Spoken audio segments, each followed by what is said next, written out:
Buenas noches, señoras y señores, bienvenidos a otra edición del Péndulo por Unicanal. Hoy vamos a hablar de economía y educación. El primer bloque vamos a hablar con el viceministro de Economía, Humberto Colmán, acerca de las leyes populistas versus la economía real. Publicó un artículo muy interesante la semana pasada y que dio motivo a esta entrevista que vamos a tener con él en este programa. El segundo bloque vamos a hablar de la reforma tributaria y van a estar enfrentados Fabián Domínguez, viceministro de Tributación, y el diputado Sebastián Villarejo de Patria Querida. El último bloque vamos a hablar acerca del financiamiento público para la educación con Oscar Charotti, director ejecutivo de Juntos por la Educación, y Mirna Vera, gerente de proyectos de ANEAES. Antes de ir a la pausa, le invito ya también al viceministro a disfrutar de un rico café Lavazza, café reconocido como de alta gastronomía y que permite degustar un producto con aroma, cuerpo y sabor inconfundibles. Café Par lo representa y distribuye. Lavazza. Pausa y retornamos.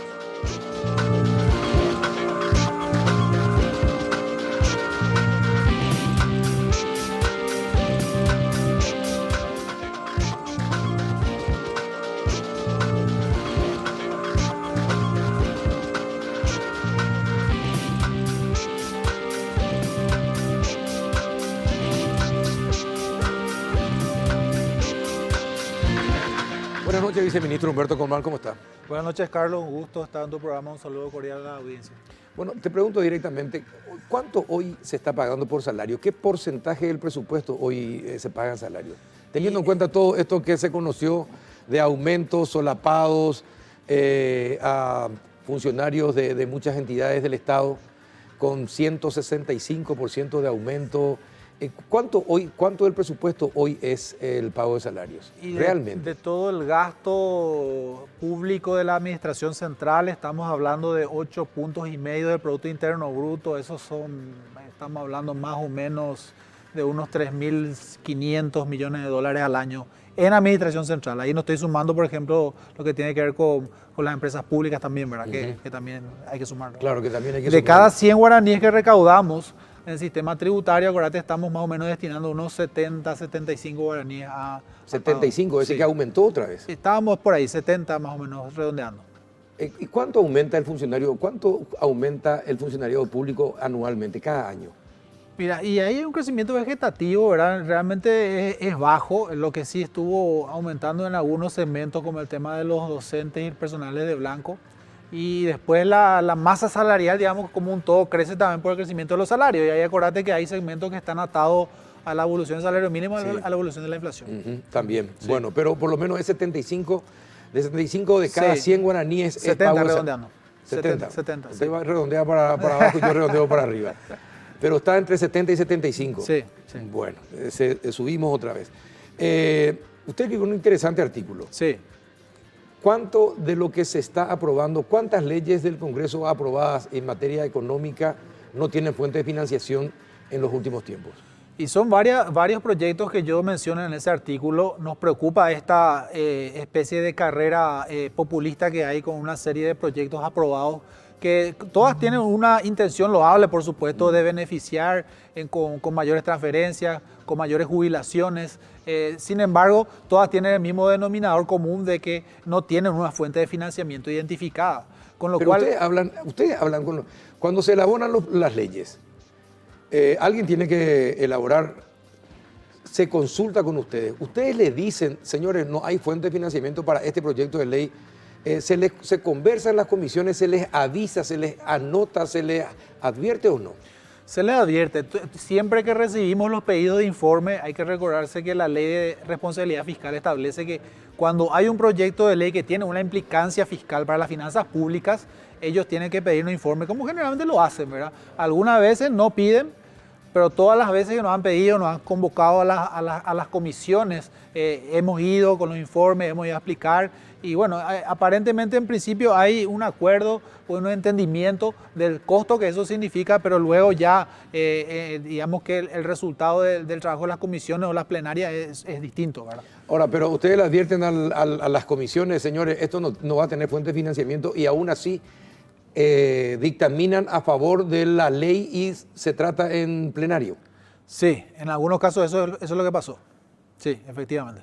¿Y qué va a pasar con el país si se siguen aprobando este tipo de leyes? Y como yo mencionaba en aquel artículo, Carlos, ahí esto casi se puede equiparar a lo que en la región se conoció como el populismo económico, ¿verdad? Donde hay aparentemente en una primera etapa una sensación de euforia porque le damos beneficio a la gente de así o le podíamos dar, pero en la siguiente etapa lo que empieza a ocurrir es que empezamos a ver déficits fiscales crecientes porque no alcanza la plata para pagar esos beneficios, pero son beneficios que hay que pagarlo porque son gastos permanentes para el Estado.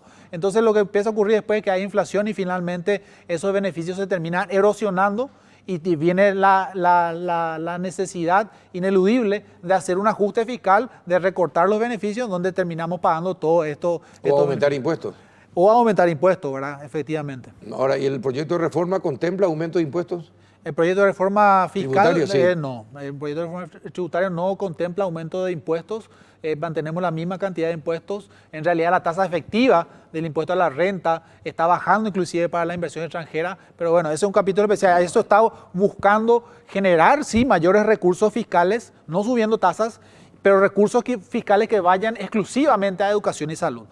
Con estos proyectos, obviamente, que están aprobando en el Congreso, estos van a demandar también recursos tributarios, pero no van a alcanzar, definitivamente no van a alcanzar, porque estamos hablando que sumando todos estos proyectos, Carlos, estamos hablando del proyecto que tiene que ver con el subsidio de la energía, de llegar a aprobarse, el tema del adulto mayor, donde se elimina la condición de pobreza para recibir la transferencia, estamos hablando de los proyectos de ley en materia de jubilación, todo esto suman, Carlos, digamos, un costo que en 5 años puede llegar a representar cerca de 2.700 millones de dólares, algo así como 580 millones de dólares al año. Estamos hablando de duplicar el déficit fiscal, que hoy está más o menos en 1,4% del Producto Interno Bruto, eso se iría cerca de 3 puntos del PIB.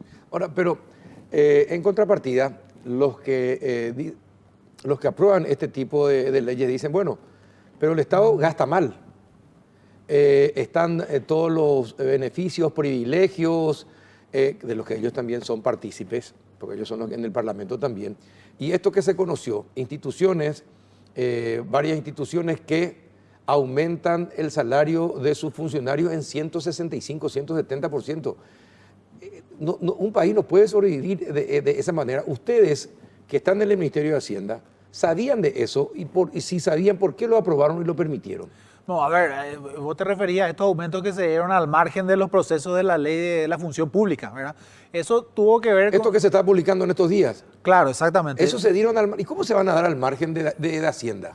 Bueno, lamentablemente ahí lo que ocurrió fue que se masificó una práctica del pasado, ¿verdad? Donde lamentablemente algunos funcionarios van directamente al Congreso a pedir aumento de salario, ¿verdad? Y bueno, no sabemos muy bien cómo funciona ese mercado, pero realmente lo que ocurrió es que en enero, cuando nosotros recibimos el proyecto sancionado, empezamos a dar cuenta que no coincidían esas partidas con lo que originalmente se habían enviado. Entonces unas cuantas instituciones tuvieron aumentos significativos, por lo cual el Poder Ejecutivo preparó un proyecto de ley, envió al Congreso un proyecto de ley para corregir esa situación y volver a los salarios del año pasado. Sin embargo, lamentablemente en el Congreso eso se rechazó, ¿verdad? Entonces, esos aumentos quedaron ahí. Y esto también se suma a todo lo que estamos hablando, ¿verdad? Que finalmente son beneficios que se conceden sin una contrapartida de financiamiento. Y bueno, ¿y qué pasa con al margen de los procesos de la función pública, ¿verdad? Bueno, pero Hacienda advirtió al presidente de que esos directores o esos ministros que enviaron esos pedidos de aumentos, se mantuvo eso y no se toma ninguna terminación contra esos directores ni ministros.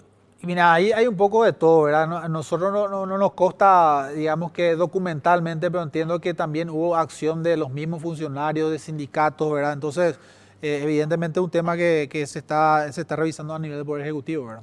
Ahora, pero viceministro, esto parece un relajo, porque ¿cómo es posible que se vayan funcionarios al Parlamento y el Parlamento le dé el ok a los pedidos de aumento que ellos solicitan para sí mismos? Entonces, ¿para qué se elabora, se hace todo un estudio, comisión bicameral y compañía? Están los funcionarios de Hacienda, se hace el presupuesto, si finalmente uno acude al Congreso y ahí se cambia todo el presupuesto? ¿Dónde está la seriedad en la elaboración del presupuesto? Y eso es justamente lo que nos preocupa, ¿verdad? Que acá hay todo un esquema de acceso a la función pública, de remuneración o promoción en función a los méritos académicos, en función a la experiencia, que lamentablemente se deja un poco de lado con todo esto, ¿verdad? Entonces sienta un muy mal precedente, pero también tiene un denominador común con lo que hablábamos antes, ¿verdad? En el tema de las jubilaciones o la transferencia del adulto mayor, por ejemplo. Entonces es muy fácil después ir al día siguiente a pedirle nada más al Congreso que te aumente la jubilación. Recordemos que cuando hablamos de una jubilación, tiene que haber también una correspondencia entre lo que yo aporté durante mi vida como trabajador activo y lo que recibo como jubilación. Y ahora nos están pidiendo equiparar. Equiparar significa que vamos a pagar unas jubilaciones sobre la cual o para la cual no se aportó. No se aportó, entonces sí. Ahí viene el problema de financiamiento. Bueno, pero también, por ejemplo, esto de reajustar la jubilación de aquellos que aportaban una determinada, pero ahora quieren cobrar con precios actualizados, sin haber aportado.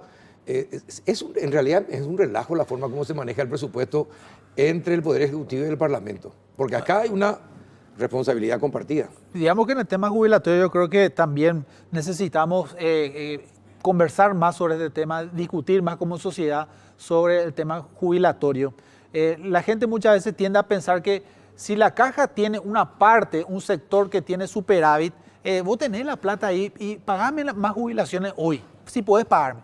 Pero en realidad cuando nosotros miramos el tema de jubilaciones, tenemos que mirar hacia futuro, porque los beneficios que damos hoy ya son permanentes.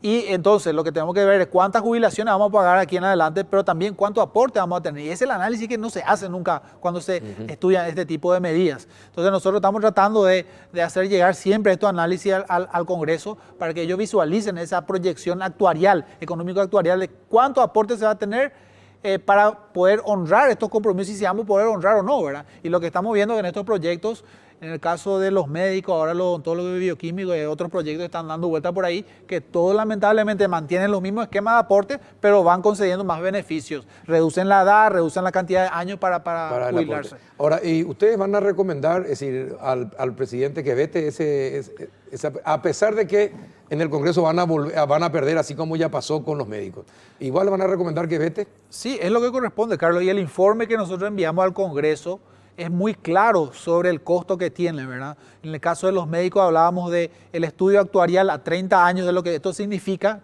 traído a valor hoy, nos daba 3,5 puntos del PIB, que eso eran más o menos los 1.200 millones de dólares que tanto se habló. En el caso de los bioquímicos y odontólogos también estamos hablando de un número muy importante, cercano a 1 punto del PIB, que eso significa cerca de 400 millones de dólares. Entonces no hay vuelta, ¿verdad? Acá nosotros tenemos que ser conscientes de que las decisiones que tomamos tienen un costo y un costo que así como está el sistema lo va a terminar recayendo sobre todos los contribuyentes. Ahora, viceministro, ¿no le parece que ustedes fallan en el aspecto comunicacional? En el sentido de, señores, esta es la verdad de lo que se está decidiendo en el Parlamento. Y la política está desfasada de lo que es la economía y la buena economía en un país. ¿No le parece que ustedes fallan en la comunicación en ese sentido? Porque si usted está advirtiendo hoy en este programa esto, y lo escribió incluso en un diario, ¿por qué no le hacen caso? Si no le van a hacer caso a los técnicos del Ministerio de Hacienda sobre los riesgos de los proyectos económicos que están aprobando, ¿cómo se sienten ustedes? Y bueno, la verdad que sí, es un tema que nos preocupa, en cierta medida uno podría decir hasta frustrante porque hacemos realmente un gran desgaste nosotros, Carlos, porque no solamente que enviamos el informe y con eso cumplimos, nosotros nos vamos a la comisión, le hablamos con legisladores, hacemos todo un trabajo, digamos que detrás de cámaras, que muchas veces la ciudadanía no lo ve, ¿verdad? Y tratamos, por supuesto, de hacerle entender, ¿verdad? Pero muchas veces priman evidentemente cuestiones políticas que motivan estos proyectos. Entonces, de todas maneras, nosotros vamos a seguir trabajando, se están evaluando otras opciones desde el punto de vista jurídico de cómo abordar todo este paquete de leyes y bueno, próximamente seguramente vamos a dar a conocer esas acciones. Ahora, pero lo peor de todo, viceministro, es que ni el movimiento del presidente le apoyó en el veto. Ni el partido del presidente, por eso comencé por el movimiento, ni el movimiento le apoyó, el partido mucho menos, y los otros partidos no esperen luego que si es que esto es populista, que le apoye, ¿verdad? Es decir, las advertencias caen en saco roto porque nadie les hace caso en el Parlamento.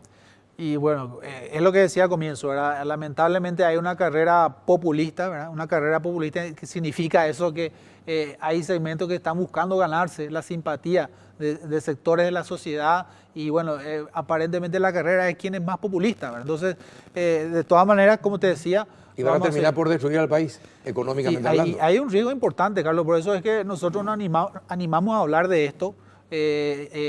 Salimos un poco de, digamos que ese es nuestro rol más técnico, habitual, pero necesitamos hacerle ver a la ciudadanía de los riesgos que significan estos proyectos.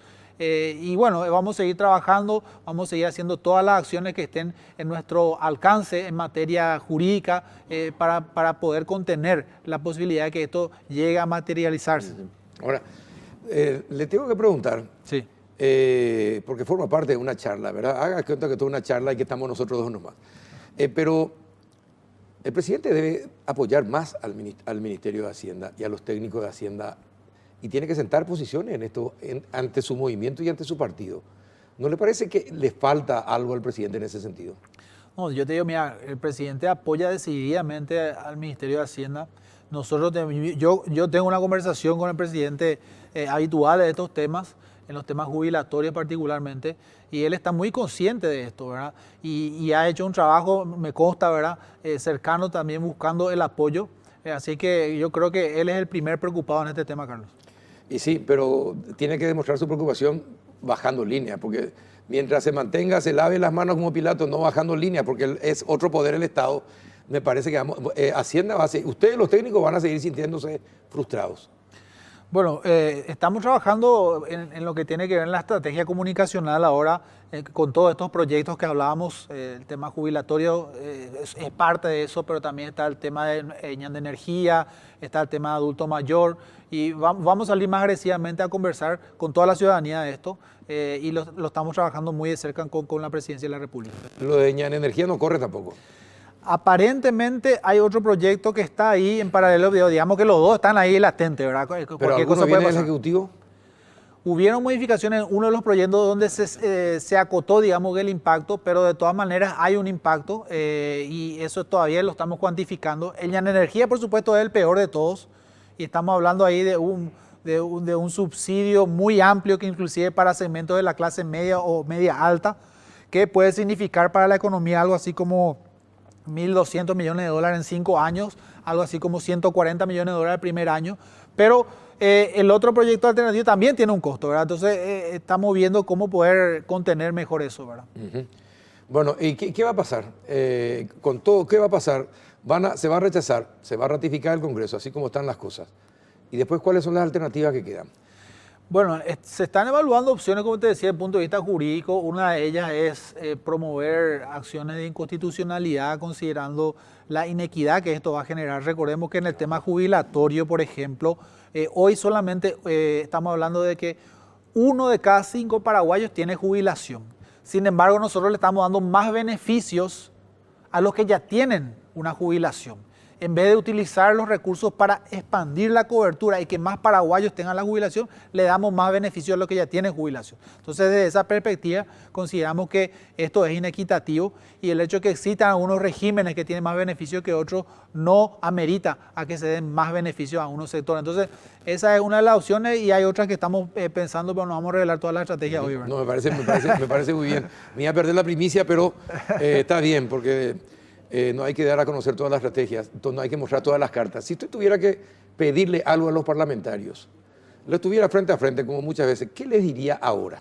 Bueno, nosotros estuvimos conversando de hecho con algunos de ellos en estos días y solamente decirles que estamos a su disposición, que entendemos que ellos también tienen presiones por parte de los sectores, ciertos segmentos de la sociedad que hacen un fuerte lobby también ahí en pos de esos beneficios, pero lo importante acá es tratar de que ellos visualicen que esto realmente no tiene financiamiento, porque muchas veces la gente le dice, no, pero hay recursos ahí en la caja, los superávit del sector que pueden pagar estas jubilaciones, por ejemplo, y en realidad no es esa la manera como tenemos que visualizarlo. Entonces nosotros estamos a su disposición plena para conversar, para dialogar también con los sectores afectados. Nosotros vamos a tener reuniones también con varios de estos sectores. No son reuniones fáciles, por supuesto, pero es nuestro trabajo y estamos plenamente dispuestos a seguir dialogando y acercando todos los informes que nos pidan al respecto. Bueno. Perfecto. Viceministro, muchísimas gracias por estar. Espero que venga más a menudo al péndulo, ¿sí? Cuando me invite siempre voy a estar acá. Bueno, le vamos a invitar más a menudo, entonces, prometido. A la vuelta de la pausa vamos a hablar acerca de la reforma tributaria. ¿No se quiere quedar a compartir? Si usted no tiene problemas, quédese a compartir porque Sebastián Villarejo viene con fuerza hoy. No va a ser solamente Fabián Domínguez un muro para Villarejo. A la vuelta de la pausa, ya regresamos.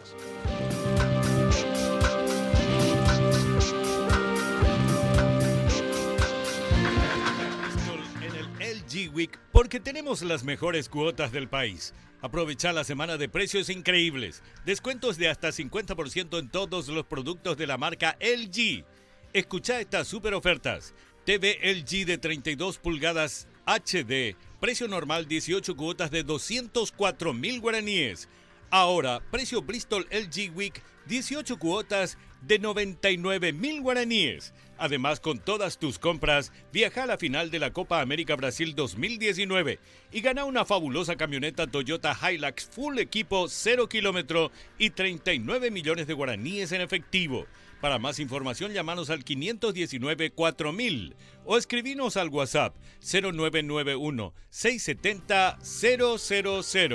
Bristol, la mejor casa de electrodomésticos del país.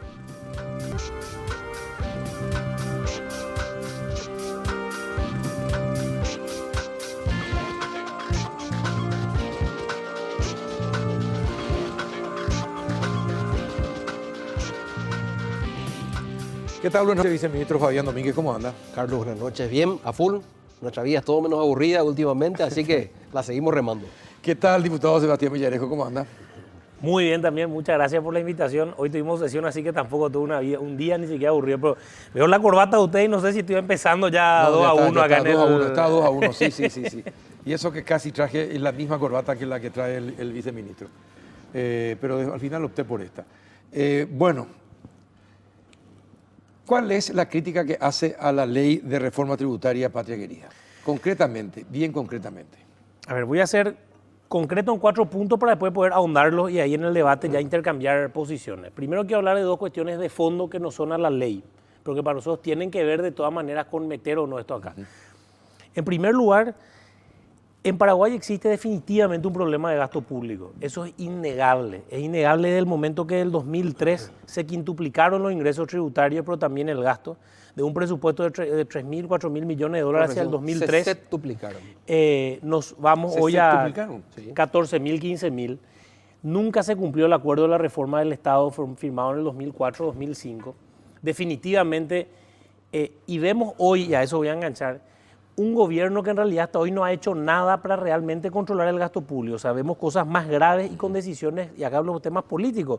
Este tema de IPS, sigue el presidente de IPS. Se le echó un senador, pero sigue el presidente de IPS y siguen los consejeros. Que hay un problema de gasto público. Ahora, para señalizar, yo estoy de acuerdo que no se va a solucionar el problema del gasto público en 2 meses ni nada por el estilo, pero deberían correr en forma paralela. Y si nosotros vamos a hablar de una reforma tributaria, deberíamos tratar otras leyes que existen e incluso las hemos presentado. Pero la realidad, ¿cuál es? La mesa de la reforma tributaria tuvo como 30, 40 reuniones, trabajado muy seriamente acá con el viceministro, con muchas discusiones. La mesa de gasto público nos llegó a 5 reuniones, no hay ni un proyecto serio. Y el acuerdo político, y estas son críticas al presidente de la República, ni siquiera a los técnicos que han trabajado en esto, el acuerdo político que logra el presidente es para aprobar la reforma tributaria, ni una reforma de fondo, 1. 2, no es el momento. Es indudable que estamos en un proceso de desaceleración. Ayer la tapa de un diario, el presidente del BCP decía que no hay ni un indicio que esto mejore. La tapa de un diario del presidente del BCP dijo eso. Estamos en un proceso donde el gobierno también está entrando, entonces tiene problemas serios de ejecución, entonces no hay inyección de realmente dinero. Sacan ahora que van a inyectar 1.500 millones de dólares, pero no tienen la capacidad de ejecución, esa es la verdad, y después podemos dar los ejemplos que tenemos en distintos ministerios. Entonces no es el momento para algo como la reforma tributaria, porque para mí es una deforma y un aumentazo, y eso vamos a discutirlo enseguida. Y después 2 puntos concretos. Yo creo que la reforma en realidad, con la excusa de decir que va a atacar a los poderosos, en realidad ataca fuertemente a la clase media, fuertemente a la clase media con las modificaciones de las deducciones del IRP, principalmente, es directo contra la clase media. Yo creo que también va a afectar a las clases más populares. Va a afectar a las clases más populares ciertas cuestiones del resimple que me voy a ocupar de explicar sin problema. Y eso también yo creo que es gravísimo. Y rompe el concepto de formalización, y yo creo que realmente esta reforma, en vez de llevarnos a lograr, entiendo que los cálculos son 240, 300 millones de dólares, creo que le escuché decir al viceministro en un programa, en vez de llevarnos a lograr eso, nos va a llevar para atrás.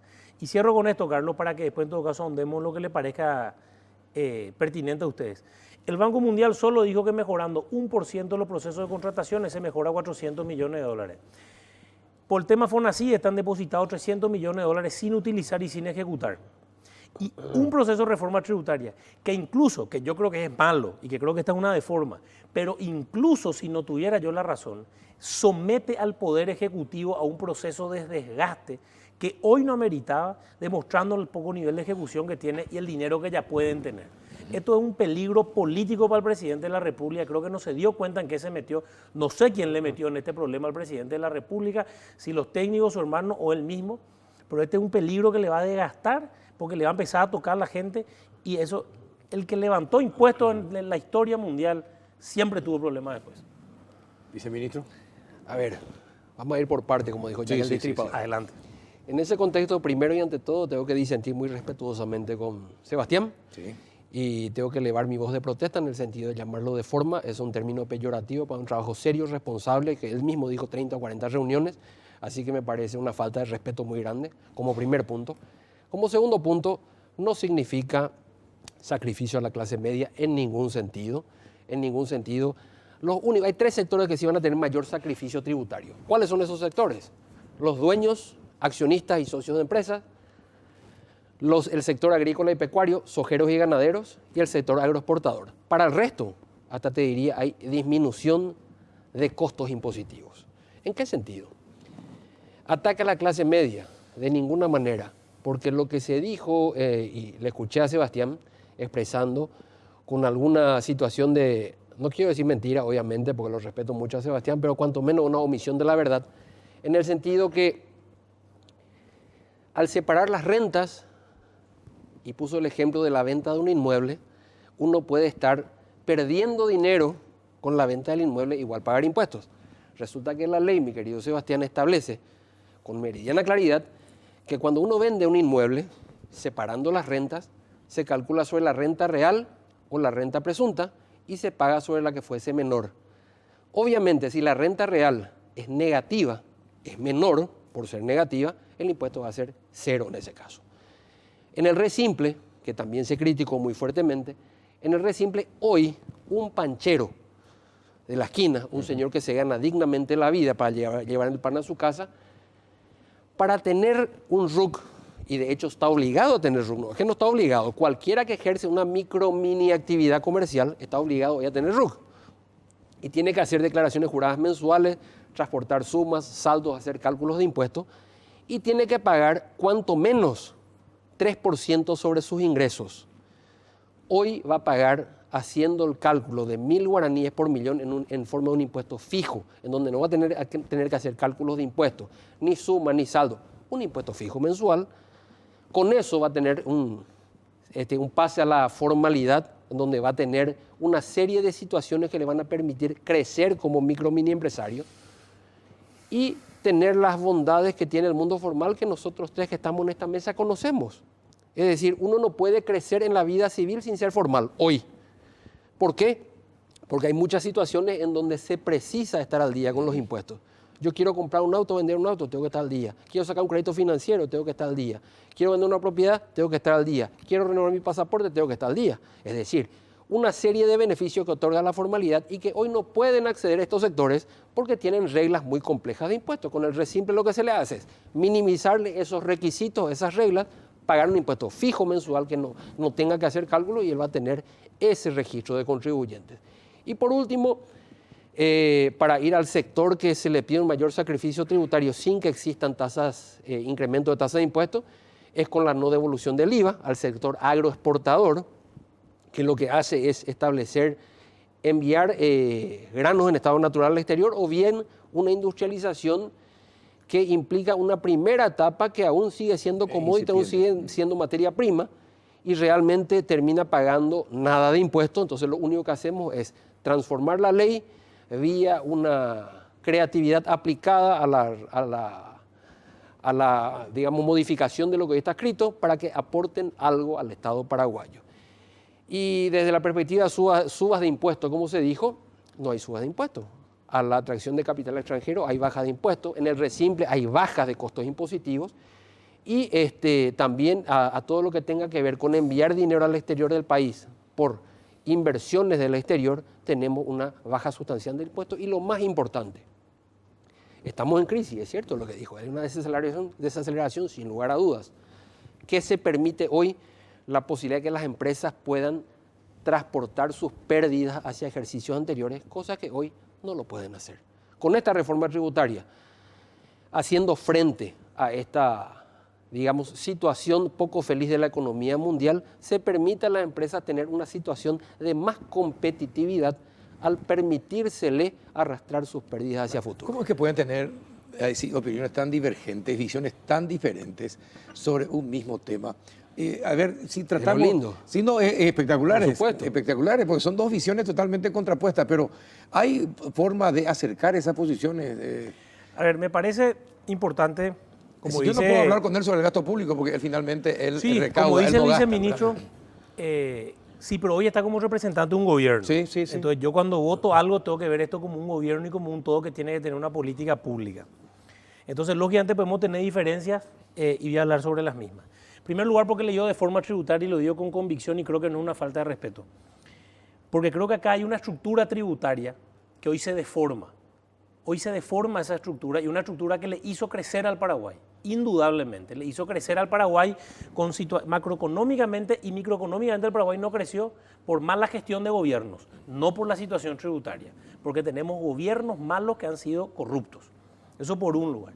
¿Por qué digo que ataca a la clase media, Carlos? Y bueno, y que acá finalmente, lógicamente, quizás nosotros no vamos a llegar a un acuerdo. Es el oyente, la audiencia, la que va a pensar quién cree que tiene la razón. Así mismo. Entonces voy a dar ejemplos. En el tema de Resimple, simplifica los formularios. Eso yo le doy, cierto. Pero ¿qué ocurre? El Resimple es entre 20 y 80 millones de guaraníes de facturación. ¿Qué estamos hablando? Porque parece complejo. Como él mismo dijo, un panchero, una chipera, que facture 80 millones, mira al máximo, ni siquiera al mínimo, 80 millones al año, es una facturación de 6.700.000 al mes, un poco menos. Sí. A un índice de rentabilidad del 15%, porque no, salvo que sea un mega negociante, es un 15% tu ganancia. Es 1 millón al mes de ganancia. A 1 millón al mes de ganancia le van a cobrar 80.000 guaraníes, el 8% de un impuesto, sin deducción. O sea, finalmente hay un 8% que no va a tener deducciones. Llamémoslo lo que quiera, 1.000 guaraníes por millón, llamémosle como queramos. Pero finalmente es 80.000 guaraníes de 1 millón de ganancias que no hay ningún tipo de deducción. 80.000 guaraníes, el pago de la ANDE de esa familia. El pago de la ANDE de esa familia. Sobre el tema del IRP hay algo para mí gravísimo, que no me habrá entendido bien el viceministro, quizá habrá visto una parte nomás del programa.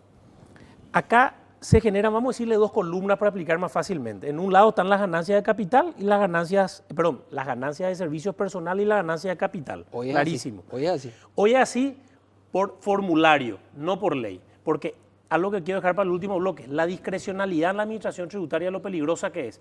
Ahí no le juzgo al viceministro, le juzgo al anterior, que yo sé que creo que él tuvo diferencia con ella. Legislaron por formulario, eso no es por ley, decidió el ministerio, pero se neteaban las columnas. Hoy, ¿netear qué es? Vos tenés la ganancia de capital con lo que podés deducir ahí, pero de servicios personales. Vos, Carlos, ganás 20 millones al mes, estoy inventando, quizás ganás más, quizás menos. Más. Y creemos que más, vamos a decirle ya que es un gran periodista. Ojalá.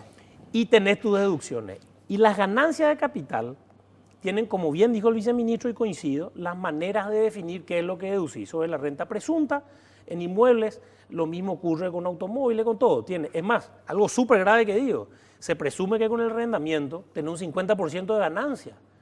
Con cualquier arrendamiento, ¿cuánta gente en Paraguay, personas mayores, tienen de repente pequeños alquileres y se presume un 50% de ganancia? Y el otro inciso, impuesto inmobiliario y gasto de mantenimiento, porque tenés que formalizar, documentar. Eso es imposible. O sea, el que viene del sector privado y no tiene toda una... que respeto la trayectoria del viceministro, pero desde adentro, sabe lo difícil que es lidiar con la administración pública. Al final termina siendo la presunta.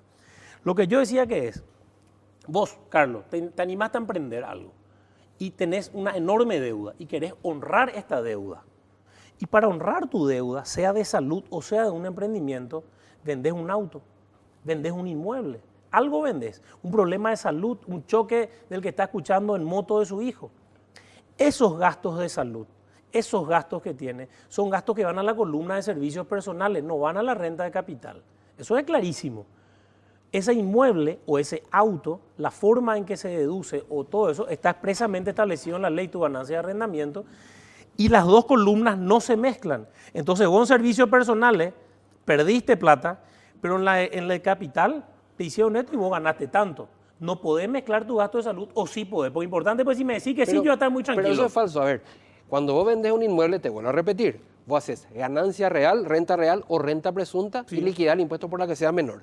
En tu planteamiento, vos decís, perdiste plata en tus rentas del trabajo, pero ganaste plata o vendiste a pérdida tu terreno. Eso es lo que planteaste.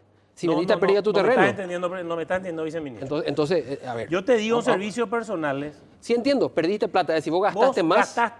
Ganaste con servicios personales 200 millones en un año.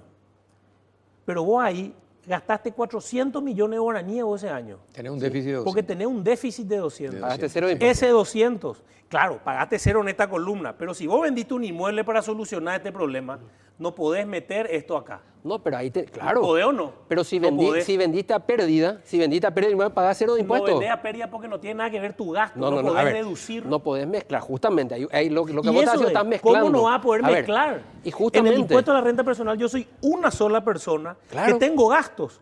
Y mis gastos son los mismos. Entonces, mi criterio es... Pongamos números. Para cerrar, neteemos. Pongamos números. Vos dijiste, pago cero de impuestos porque perdí plata en mi servicio personal, ¿cierto? ¿Por cuánto vendiste el terreno? Llamarle el precio que 200 millones. ¿Cuál fue el costo de tu terreno? Y cuando compré por primera vez, no sé, 50. 50 millones, ok.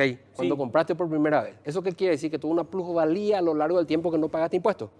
¿Sí? ¿Cierto? Correcto. Entonces, y vendiste por 200. Tu renta real fue 150.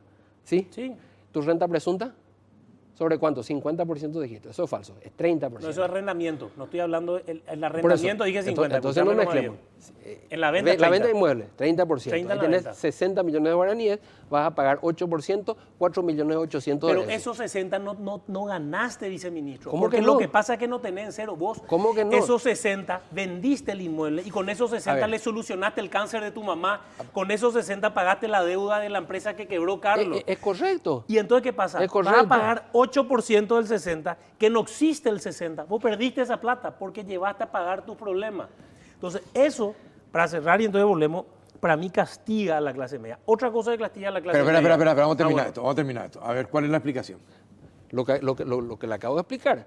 Vos viniste ganando con la plusvalía de ese inmueble, compraste por 50, en 10 años, 20 años, nunca pagaste impuestos. A este momento, cuando vendiste, develaste capacidad contributiva y pagaste por renta presunta. Hoy funciona la liquidación de esa manera. No es que se cambia nada. Funciona así. Pero armaste dos columnas y no podés netear, entonces pero ya funciona así.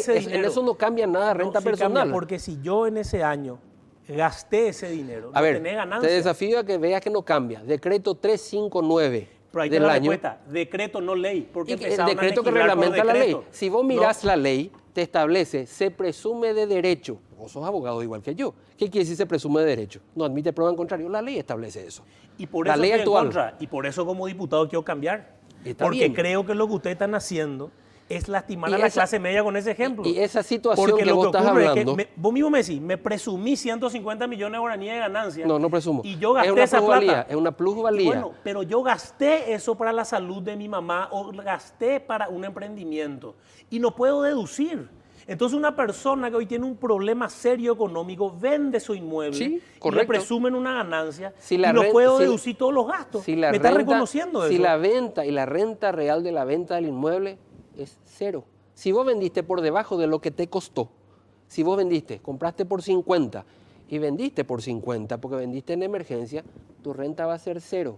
Pero yo entiendo, viceministro, lo que yo estoy criticando de esta ley, no es que no entiendo lo que usted dice. Sí, no, me queda clarísimo. Lo que digo es que usted dividen a lo que no tiene que estar dividido. ¿Por qué no tiene que estar dividido? Porque soy la misma persona y si yo vendí ese inmueble y gasté ese dinero, tengo que poder deducir. Las rentas del trabajo y las rentas de capital en cualquier lugar del mundo están divididas. Pero en Paraguay no en el debe impuesto ser a la así, renta personal. Porque nosotros lo que estamos buscando es la formalización y eso está acá en la clase media. Y otro ejemplo, ustedes no buscan la formalización, yo sí. Entonces es una diferencia. No hay ningún problema que tengamos esta diferencia. Segundo, las empresas, ya dije lo del resimple. Ya dije lo del resimple que le cargamos, yo creo, un 8% de una persona que gana 1 millón al mes que no pagaba. Porque Hoy paga no tiene más. posibilidad de deducción. Hoy paga más. Por Hoy el paga IRPC más. hay deducción, en el IRPC hay deducciones, ahora no. Hay, pero vamos de a poco. hay deducciones, pero paga más y aparte en el IRPC paga IVA y en el resimple está libre del IVA. Vamos a ir de a poco en las cosas que creo que están mal.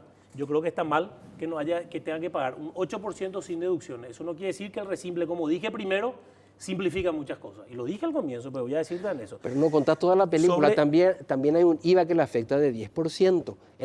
Hoy, en el resimple paga una suma única, que es 1.000 guaraníes por millón, si haces en porcentaje, es mucho menos que 8%. Por millón. En lo que es lindo decir es que es 8% sin deducciones.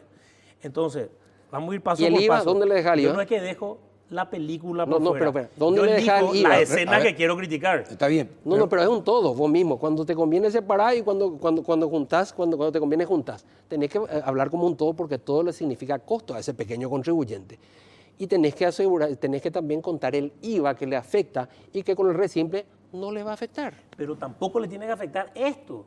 O sea, no quiere decir, che, esto era negro y yo le dejé gris oscuro. Hagamos las cosas bien. Yo creo que eso está mal. Lo del IRP, lo que ya señalé, que no haya neteo entre las dos columnas, yo creo que está mal. Después, por ejemplo, un detalle. Un auto cada 3 años uno puede meter en el IRP. Correcto. Y vamos a un ejemplo, Carlos, vos le comprás a tu hijo un auto y vos te compraste el tuyo, vos ya no podés deducir el IRP, el auto que le compraste a tu hijo. Cuando la realidad es que lastimosamente en este país, por eso le pasa que aquí viene este país, el pobre paraguayo de clase media, que su hija tiene que caminar 10 cuadras en el departamento central, que el 50% de la gente que viajó en colectivo fue asaltada. Entonces quiere comprar un chileré para su hija para que se vaya a la universidad de noche. No va a poder deducir IRP. No va a poder deducir porque es su segundo auto. Dios mío. A ver. No es populista. ¿Sabe qué es, Fabián? Es bajar a tierra lo que muchas veces los técnicos ven papeles y ven una computadora, pero no ven lo que le pasa a la clase que están trabajando. Yo soy funcionario público hace 3 años. Yo era un tipo también que estaba haciendo tribunal. Yo soy hace 28, por eso te digo. Entonces, verá, y lo tercero que yo me respondo a lo otro. Las empresas unipersonales, después de 2.000 millones de guaraníes pagan IDU. Eso no existía. El IDU, para la gente que escucha, el impuesto a la distribución de utilidades. Yo estoy de acuerdo que la unipersonal pague utilidades, pero con mayor régimen de facturación. ¿Sabes con qué facturación hoy pagaban impuestos a las utilidades? ¿Conoces? Después de 500 también la venta pequeño contribuyente. Correcto. Sí, después de 500, y hoy se fue de 500 a 2.000 millones. Pero ¿cuál es tu diferencia? Tu IDU, primero tus utilidades eran antes 5%. Sí. Y vos podías llevar al IRP con todas las deducciones posibles. Claro. Hoy al poner 8% ya no hay deducciones. ¿Pero quiénes son? Y combatís contra la formalidad y no son los grandes. Si vos, ya verá, y acá engancho ya con algo. Este proyecto tiene cosas que ya existían y que creo que están mal y cosas nuevas de discrecionalidad total para el Poder Ejecutivo y la Administración Tributaria. Algo que yo, como republicano ¿Pero y legislador, ¿cuáles son? ¿Qué es lo que tiene artículo creo 54, por ahí más o menos, discrecionalidad para definir retenciones para el IRP. En la ley anterior era para los no residentes, hoy para cualquiera. No es cierto, siempre. Las retenciones, acá está la ley. Pero las retenciones no están solo por el IRP, las retenciones están por el artículo 240 de la ley 125 y es para cualquier impuesto, no solo para el IRP. Pero ahora le metes en el artículo 54 como antes no estaba, y al meter en el 54 retención y percepciones, pueden designar gente de retención. ¿Y sabe qué puede hacer aunque hoy? no metas en el 240 ya estaba, estuvo y va a seguir estando. Puede decir mañana que a partir de ahora te retienen ya el 30% de tu salario, no el 30%, el 30% del 10% ya te pueden retener. Antes de que vos hagas deducciones. Eso para mí está mal. No es correcto. Es posible que pase. No va a haber retención. Yo te cuento que no va a haber retención. Pero no hay porque yo tengo que confiar en vos. Te vuelvo a repetir. ¿Qué pasa si mañana el presidente es un populista? El artículo 240 de la ley 125 establece retenciones y percepciones para cualquier impuesto. No hace falta que esté acá. Sacalo si querés, no hace falta. Me gusta, lo voy a sacar entonces. Sacalo si porque querés. El libro quinto todavía no entró. Entonces allá vamos a poder sacarlo de nuevo. Ese es un ejemplo de discrecionalidad que hay que tener cuidado. Las Yo estoy en retenciones y contra percepciones, yo de te la cuento una cosa, discrecionalidad de la las administración retenciones tributaria. y percepciones son un elemento de control súper útil y jamás se va a hacer una retención de 30% con esos niveles a un impuesto como este que permite amplias deducciones porque no es, ¿Pero por no qué es jamás? compatible. Porque vos crees. ¿Qué pasa? Yo tengo que legislar. Lo que pasa, Fabián, es que vos tenés que hacer una reforma tributaria hoy porque estás vos. Por supuesto. Yo no, tengo que legislar para futuro y tengo que prever que en 4 años puede ganar la presidencia de la República un populista. Sin duda. Y puede no estar Fabián Domínguez, administrador Claro, tributario. claro. Y puede estar un populista que puede decir retengo el 100%. Ah. Puede existir eso. Yo tengo que legislar para eso, tengo que ser responsable. Con esta Yo no reforma puedo tributaria lo reformar que así. se hizo fue acercar el consumo que tiene ese tipo de personas que vos decís que le va a restar formalidad, es en sectores donde ya hemos ganado formalidad. Los dueños y accionistas de empresas no consumen en donde necesitamos formalizar. Estos dueños y accionistas de empresas consumen en shoppings, consumen en supermercados formales y consumen en el exterior del país. Así que a la ley es poco relevante tener formalización de ese tipo de agentes económicos. Para el asalariado sigue siendo todo deducible. ¿Por qué? Lo que se hizo con esto fue seguir manteniendo la potencia formalizadora a través de los asalariados y aquellos que ya está direccionado su consumo hacia mercados formales en donde no necesitamos formalización, necesitamos más sacrificio fiscal. ¿De quiénes? De los socios y accionistas de empresas que denotan mayor capacidad contributiva. Hasta hoy los socios y accionistas de empresas, por esa discrecionalidad que sí tenían para sus deducciones, aportaban cero. Todo el recaudo de renta personal viene del asalariado. Hoy, con esta reforma tributaria, los dueños, socios y accionistas de empresas, gracias a ese artículo criticado por ustedes, van a dejar algún recaudo tributario al fisco. Le voy a responder 2 cosas, Carlos. En primer lugar, el artículo que estoy criticando del neteo le va a costar a la clase media. Yo soy clase media. Ese artículo a mí me va a afectar en el momento que no puedo netear. Renta real o renta presunta. Si no ganás dinero, no vas a pagar nada. Pero me hablas de renta real y presunta solo con el concepto de por cuánto compré y por cuánto gasté, no de cuánto gasté del inmueble, no mezclando mi gasto de vida. Y el concepto del IRP es lo que yo gastaba en la vida. Y yo acá vine a hablar de la clase media porque creo que a eso la ataca. Técnicamente no es ni prudente ni correcto mezclar porque estamos mezclando 2 manifestaciones de capacidad contributiva diferentes. Técnicamente en un concepto donde justamente no se ve la realidad de la persona que tiene que pagar y en un país que la clase media es la más vilipendiada. Entonces, lógico, en la teoría y en la tecnocracia te parece así.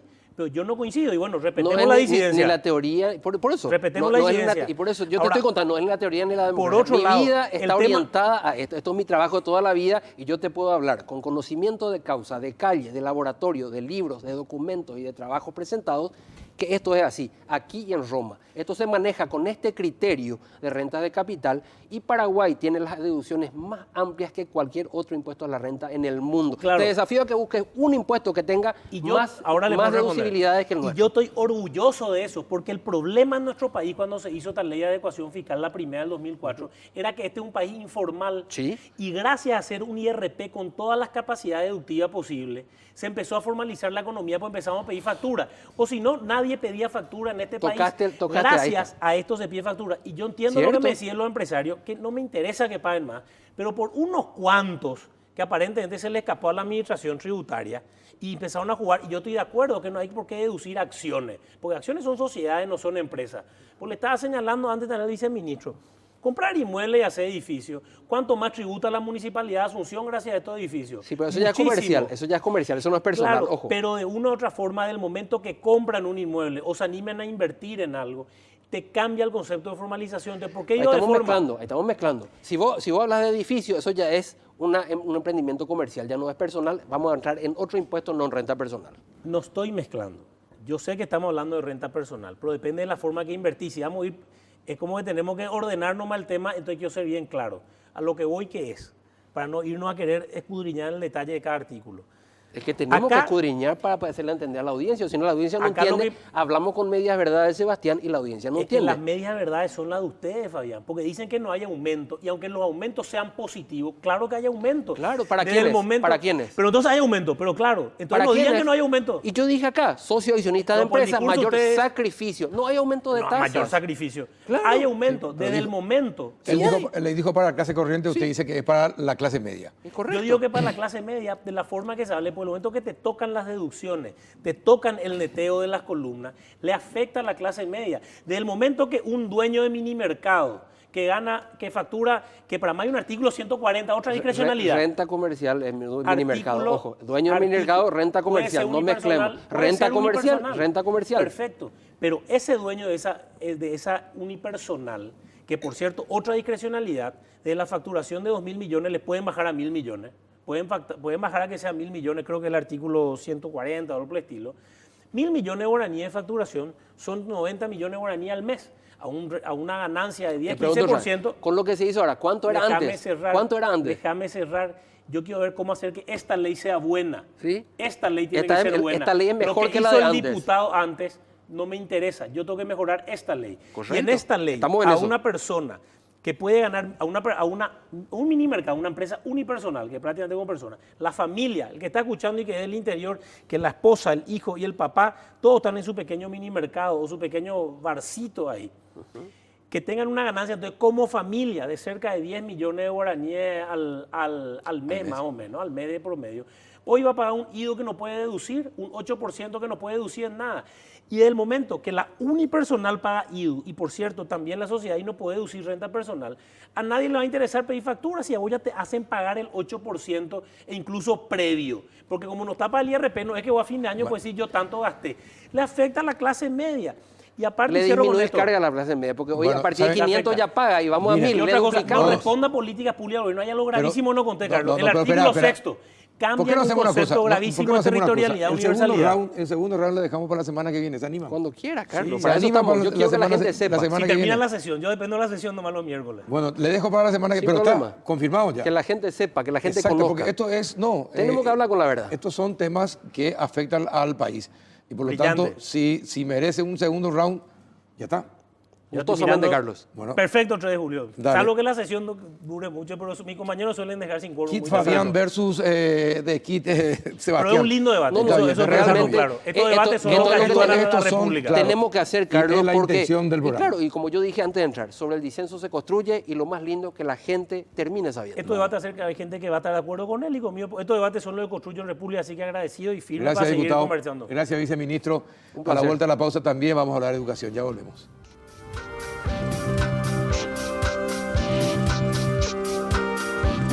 Vení a Bristol en el LG Week porque tenemos las mejores cuotas del país. Aprovecha la semana de precios increíbles. Descuentos de hasta 50% en todos los productos de la marca LG. Escucha esta super oferta. Celular LG Q6. Precio normal 18 cuotas de 262.000 guaraníes. Ahora, precio Bristol LG Week 18 cuotas de 89.000 guaraníes. Además, con todas tus compras, viaja a la final de la Copa América Brasil 2019 y gana una fabulosa camioneta Toyota Hilux Full Equipo 0 kilómetro y 39 millones de guaraníes en efectivo. Para más información, llámanos al 519-4000 o escribinos al WhatsApp 0991-670-000. Bristol, la mejor casa de electrodomésticos del país.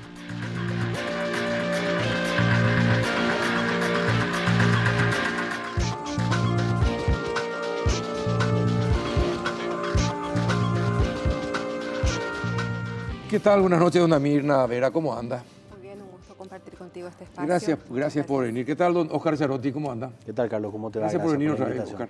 Gracias. Bueno, ¿qué es esto? Financiamiento público de la educación del Paraguay. Contame, ¿qué es y qué es lo más importante que uno encuentra en este libro? Bueno, rápidamente te digo, este es un documento bastante añorado desde hace bastante tiempo, que nos permite dar cuenta de los niveles, por un lado, de insuficiencia de la inversión pública en educación. Sabemos que Paraguay es uno de los países que menos invierte en la región. Y por sobre todo... Invierte mal encima. Y lo que invierte mal. Claro, necesitábamos generar evidencia justamente para dar cuenta de eso, Carlos. Y eso lo resumimos un poco bajo el concepto de hoy la inversión en educación está sujeta a una doble demanda, le llamamos nosotros. Una doble demanda que supone, por un lado, un incremento de la inversión. Necesariamente estamos obligados a incrementar la inversión, pero por otra parte, una mejora sustancial de la calidad del gasto público, ¿verdad? Este documento supone, por un lado, una mirada retrospectiva de cómo hemos invertido en educación a lo largo de estos últimos 20 años aproximadamente, que nos permite dar cuenta, por un lado, la gran imprevisibilidad de un presupuesto público que varía de año a año permanentemente, lo cual no permite de alguna u otra forma ir sosteniendo el presupuesto público en educación, que nos permita ir ampliando y consolidando las políticas educativas a lo largo del tiempo. Como ejemplo tenemos políticas específicas donde hemos dado cuenta de un crecimiento gradual y paulatino, y asimismo cómo creció, a la vez fue reduciéndose, retrotrayéndose esos montos presupuestarios hasta el punto prácticamente de llegar a cero. ¿Y bajo qué concepto, con qué concepto se hacían esas subidas y esas bajadas del presupuesto? ¿En qué? ¿Cuáles eran los argumentos? Bueno, a mí me gustaría hacer una vinculación con todo lo que hace a la planificación. Sí. Este material lo que busca es de alguna manera garantizar la política educativa como política de Estado. Primer punto. Segundo punto es justamente trabajar la previsibilidad de esa inversión. Entonces se busca atar a ciertas estrategias propiamente dichas y garantizar esos recursos para que no se dé las variaciones o la imprevisibilidad. ¿Qué es lo que ocurre? Uno planifica desde el sector, presenta el anteproyecto de presupuesto, pero ese anteproyecto de presupuesto ya está delimitado previamente por los topes presupuestarios que establece el Ministerio de Hacienda. Es el primer, digámosle, corte o la discordancia que existe entre la planificación y el presupuesto.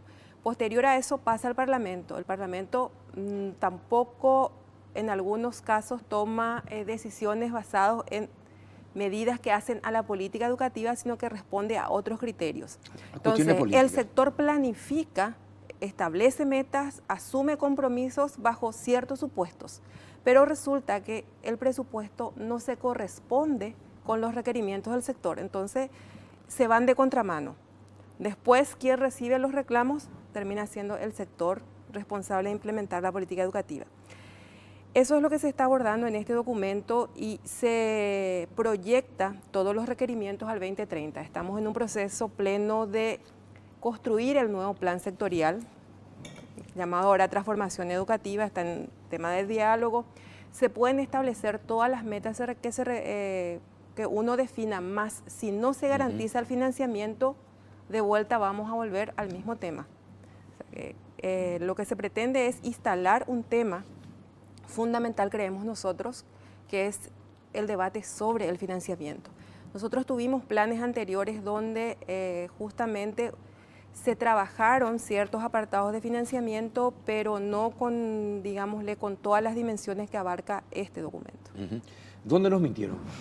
¿En qué nos mintieron durante estos últimos 20 años? En el presupuesto de la educación. Pues yo creo que lo que sí se nota claramente, Carlos, es de que lo único que realmente hemos garantizado a lo largo de estos últimos años ha sido salarios. Realmente lo único que hemos garantizado ha sido salarios. Cierto, en el marco de un proceso de expansión de la matrícula. Vos sabés que entre el 90 y el 2010, bueno, logramos que más de 1 millón de chicos lleguen al sistema. La gran deuda efectivamente fue la calidad, digamos, el aprendizaje de los chicos. Y eso es lo que de alguna u otra forma nos da cuenta de la segunda fase de esto, la segunda parte, digamos, de este documento, que tiene que ver con esa mirada prospectiva, de tratar de responder las preguntas, bueno, ¿cuánto cuesta una educación basada en la garantía del derecho? Y bueno, decir, ¿cuánto cuesta hoy, por ejemplo, para el 2030, cuánto cuesta una educación que prepare al chico al siglo XXI? ¿Cuánto? Y eso que ya incluya infraestructura, formación docente, etcétera, etcétera. ¿Cuánto cuesta? ¿Cuánto costaría por cada alumno? Nosotros establecimos 5 dimensiones, por llamarle mínimas. Estamos hablando de equipamiento, infraestructura, salarios, políticas compensatorias, como le llamamos, de inclusión y equidad, que son sumamente importantes en nuestro contexto. Desde primera infancia. Desde los 3 años, Carlos. Perfecto, donde uno de cada 2 chicos vienen de familias en condiciones de mayor vulnerabilidad, pobreza extrema. También establecimos políticas de formación permanente y continua y sistemas de evaluación. Digamos, lo más básico y lo mínimo que mínimamente debiera de considerarse en el marco de la garantía del derecho. Lo proyectamos al 2030 en función a las metas ODS, donde dice claramente el 100% de los chicos tienen que tener atención a la primera infancia y esta debe ser gratuita y de calidad. El 100% de los jóvenes tienen que terminar los 12 años de escolaridad. Esas fueron las metas establecidas para este costeo. Inmediatamente nos arrojaban los datos, los números con Mirna, que bueno, no solamente establecimos un escenario, establecimos una serie de escenarios, que daba cuenta que tenemos que pasar prácticamente de un presupuesto anual de 1.200 millones de dólares hoy, y llegar al 2030 en el marco de un proceso de crecimiento gradual a 5.000 millones. Eso implicaría casi quintuplicar, Casi, ¿cierto? sí. Pero también vamos a tener una mayor matrícula, lo que se traduce en un costo por alumno de prácticamente $900 hoy a pasar a 3.200. Lo que le ¿La decía, región cuánto es? Haciendo En comparativamente. la región, los últimos datos que son de las evaluaciones Por de ejemplo, PISA, Chile, ¿cuánto es en Chile? en promedio están alrededor de $1.200, nosotros estamos a 980 aproximadamente, que es lo que dice todos los estudios en base a calidad de aprendizaje, que el punto de equilibrio donde se generan los mejores resultados es alrededor de $8.000. O sea que nosotros estamos diciendo condiciones básicas. Por otro lado, dice que un incremento de $1.000. Nos falta casi 8 veces más. Sí, $1.000 por cada alumno está aumentando 14 puntos de aprendizaje, en los resultados de PISA. Carlos, antes de dejar pasar, y ya que estás en el tema del FEI, nosotros estamos viendo el tema de la sostenibilidad, me gustaría volver. Hoy los recursos del FEI terminan. Todas las intervenciones que se hacen en el eje de calidad quedan desfinanciados. Así mismo. No están incorporados en el presupuesto del Ministerio de Educación. Entonces, son aspectos que se tienen que garantizar y eso es lo que se busca con esto. Por otro lado, también enfatizar en la formación docente. Nosotros estamos proponiendo en esto Es fundamental. que se trabaje la formación docente inicial como tal. Costeamos inclusive a nivel de carrera de grados 4 años de duración para los nuevos requerimientos. ¿Qué está ocurriendo hoy actualmente en el sistema? Que nosotros estamos formando docentes con las mismas necesidades de hace un montón de tiempo y después tratamos tratamos de subsanar esas debilidades con capacitaciones. La idea es que desde la formación inicial ya le formemos como tiene que ser. Entonces hay una fuerte inversión en lo que es formación de nuevos docentes. ¿Cuánto más hay que invertir en los docentes teniendo en cuenta ese aspecto que usted menciona? Hoy día, ¿cuánto cuesta la formación de un docente? Nosotros estamos utilizando que es el de formación de grado, que está alrededor de $3.000 más o menos por docente. Entonces, año. O sea que invierto 4 años de formación. ¿Eso para estar a tono con lo que tiene que ser la formación hoy actual o es lo que se está gastando actualmente? No, eso es lo que se está gastando actualmente en una carrera de grado. Y básicamente nosotros lo que hicimos es trasladar ese costo de carrera de grado a la formación docente y le llevamos en el supuesto que tenga 4 años de formación. Son $12.000. Exactamente. Te doy una referencia, Carlos. Pasar de 1.200 a 5.000 al 2030 en un proceso gradual de crecimiento, cuya gradualidad está más sujeta a aproximarnos a las metas 2030 que cualquier otra cosa, implica casi triplicar la inversión por alumno, en función a la suficiencia de estos ejes, ¿cierto? Eso implica, para un país como el nuestro, sobre la base de un crecimiento del Producto Interno Bruto promedio para los próximos años, prácticamente el 4,5%, incrementar la inversión en educación, que hoy está en torno al 4%, de los cuales el MEC recibe el 3%, pasar de ese 3 a casi un 9,8%. Imagínate lo que eso supone. 3 veces más. Claro. Imagínate lo que eso supone del esfuerzo público que se tiene que hacer. Ahora, con esto no necesariamente tampoco estamos diciendo que se garantiza la calidad. La calidad, no, por supuesto obvio, que no. Obvio. Sí, efectivamente. Condiciones básicas, Carlos. Exactamente, pero el tema es que ya no podemos perder tiempo. Ya vamos a ir por un tercio del siglo y todavía estamos hablando de educación de calidad, cuando ya deberíamos tener educación de calidad. ¿Verdad? ¿En cuánto tiempo, invirtiendo bien y teniendo los recursos suficientes, tendríamos educación de calidad? Sí, porque esto es un proceso. ¿Nos guste o no? Es un proceso y hay estudios que dicen de que todos los esfuerzos focalizados y vayamos a resultado de aprendizaje, en 1 año y medio se consigue modificar a nivel de segundo decimal los aprendizajes. Imagínate lo que va a llevar de tiempo cambiar esta situación. Pero si hoy no invertimos en formación docente, si no invertimos en primera infancia, si no invertimos en condiciones de aprendizaje, cada día los requerimientos van a ser superiores. Y por otro lado, lo que perdemos es mucho más, porque estamos generando grupos de estudiantes que finalmente no aprenden lo que debieran de aprender.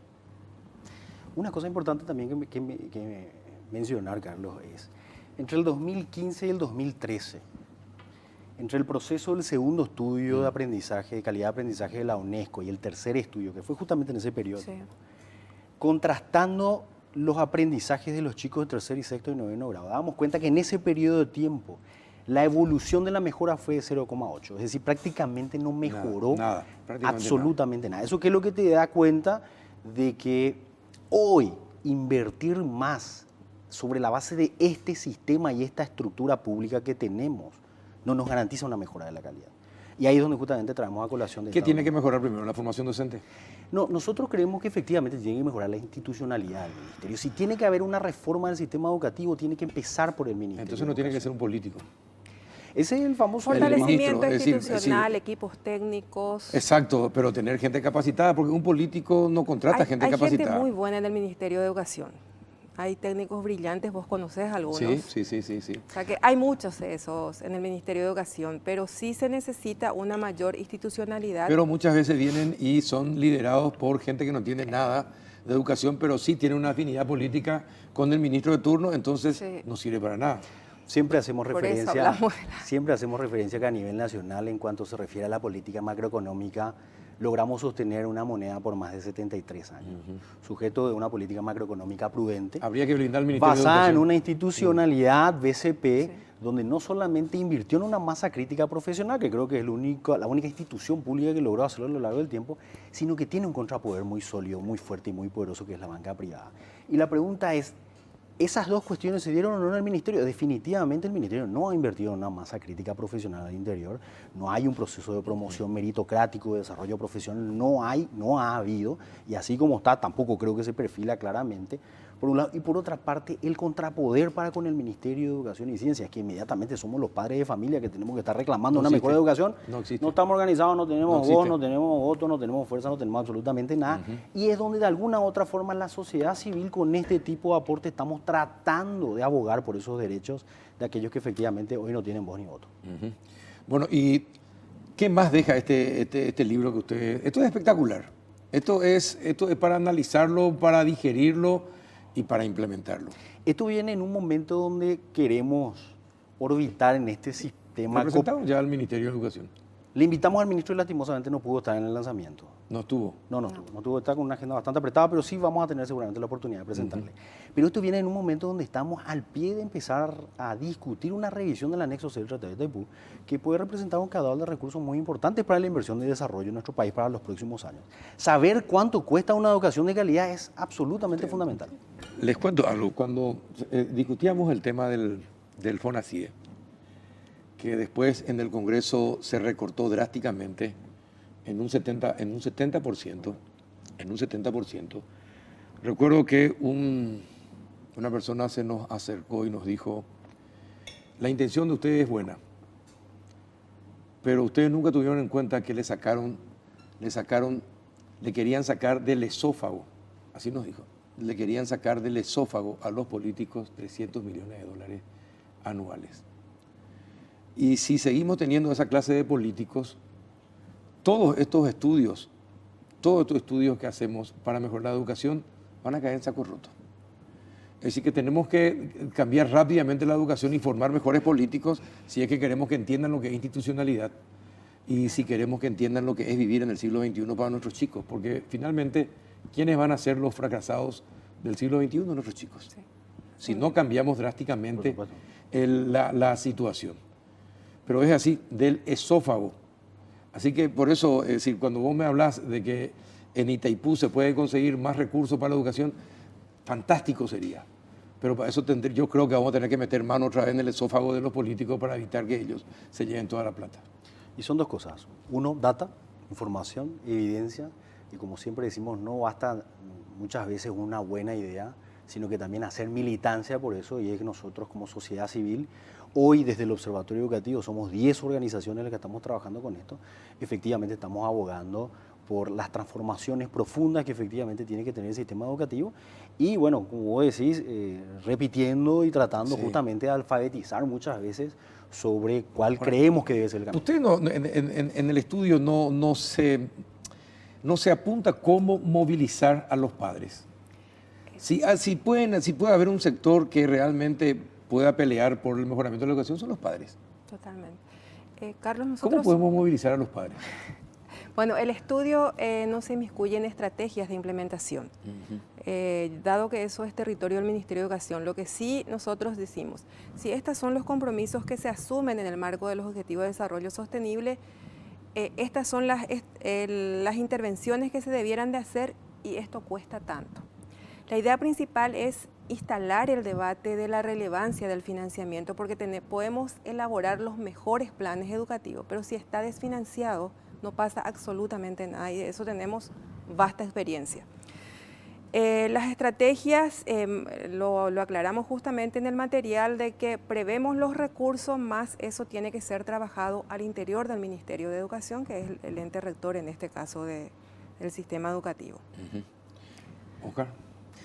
Bueno, yo creo que, a ver, todos tenemos responsabilidad en este proceso. Totalmente. Funciona esto. Yo creo que los medios de comunicación y ustedes que hacen, digamos, una abogacía muy importante con respecto a esto, no solamente en estos espacios, sino que también en otros espacios, es fundamental para ir instalando la conciencia justamente. Hoy, basado en evidencias. Estamos dejando de lado, digamos, aquellas cuestiones... El empirismo. El empirismo, así como bien lo decía, ¿verdad? Porque justamente parte de esta política, bueno, en caso nuestro, mío en particular, yo soy un simple portavoz sentado sobre hombros de gigantes que son empresarios que apuestan por la educación del país, que hace 8 años vienen con muchísima tenacidad apostando a lo más difícil, que es justamente el fortalecimiento institucional del Ministerio de Educación. Y que a lo largo de todo este tiempo han habido algunos que nos querían escuchar, hay otros que no nos quieren escuchar, hay otros que quieren asistencia, hay otros que no quieren asistencia, hay otros que dicen, no, nosotros podemos solos, ¿verdad? Pero aún así son empresarios que dicen, señores, la educación es clave para el desarrollo de nuestro país. Totalmente. Y vamos a persistir y estamos persistiendo, pero siempre basado en evidencia. Y bueno, y justamente volviendo al punto, creo que los medios de comunicación tienen una responsabilidad enorme y nosotros justamente seguir con esta militancia de la sociedad civil y decir, bueno, señores... Pero es genial, miren, el SNEPE, que fue el primer censo que se hizo a nivel nacional sobre la calidad de la educación, después posteriormente las pruebas PISA, y ahora este libro sobre este estudio sobre el financiamiento público de la educación en el Paraguay son fundamentales. Si los actores, los que deciden este país, no tienen esos 3 elementos para saber cómo está la educación, es porque no les interesa el país. Pero hay que seguir bregando. Hay que seguir bregando, hay que seguir bregando. Y como bien decís, Paraguay está en una coyuntura donde como nunca tenemos tantos datos sobre la educación. Así mismo. El gran desafío es qué hacemos con los datos. Y el Ministerio es un gran generador de datos. Sí, definitivamente. Eso es importante también. Bueno, esto vamos a seguir difundiendo. Te prometo que te voy a llamar de la radio porque es un tema súper interesante para hablar sobre este tema. Te agradezco, Mirna, que hayas venido, Oscar también. Gracias. Por venir. Y a los papás, interésense por sus chicos, por favor. Lean este material sobre el financiamiento, cuánto cuesta, qué tenemos que hacer todos como sociedad para lograr que nuestros chicos estén a la altura de lo que el siglo XXI requiere de ellos. Así que usted en su casa reflexione, piense, no deje que más gente incompetente e ineficiente siga manejando la educación de su hijo. También es su responsabilidad. Hasta el próximo miércoles.